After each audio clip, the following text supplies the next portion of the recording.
Right then, welcome back to my how to play series for Warhammer 40k. This episode, big tip number 3. So big tip number 3 is going to be a two-parter. First part, I want to quickly mention buying the models and basically to shop around.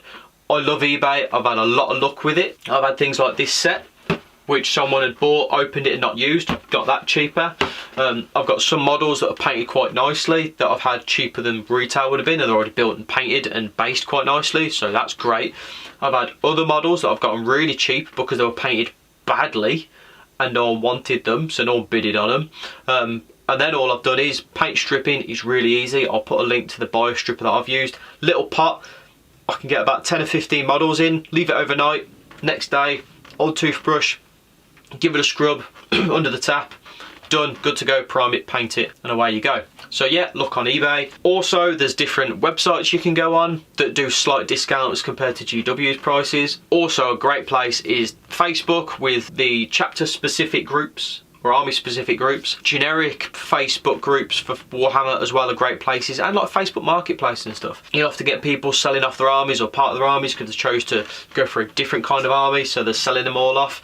I mean, if you can afford it, there's often people on eBay just selling whole armies. It's normally a couple £100, but if you'd have bought all their models yourself and put the time into painting, it'd have been double the price. So shop around, have a look. If you can afford to just go to GW and you like the experience of going to a Games Workshop store and getting the box off the shelf and having them there, you know, if you enjoy that and you can afford that, fucking go for it. I'm not telling you not to, but if you're anyone like me, you know, money's tight, you've got the wife, the kids, family, economical climate and whatnot, trying to get into a hobby like this is difficult, so any penny you can save is worth it. So shop around and don't spend your money before you thought about it. Second half of this little tip is basically, as you're going through this series, try to stay away from watching full battle reports until you've learned a couple of the rules.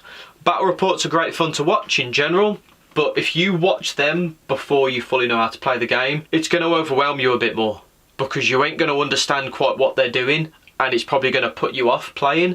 Whereas if you get a couple episodes into this series, which will soon be starting the rules and actually how to play, watch those videos, get a grasp of how to play the game, then start watching other channels with battle reports. I'll even link some channels in the description that I like myself for watching Warhammer content.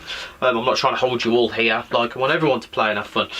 So I'll link a couple of them, but I'd say yeah, get a general grasp of the rules before you start watching battle reports, and then if you do, it's going to start, things are going to start clicking into place way better as you're watching or playing yourself. So yeah.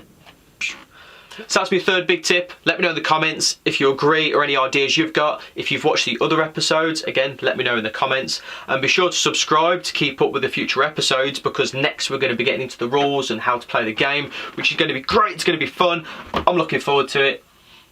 Yeah, man, let's roll some dice.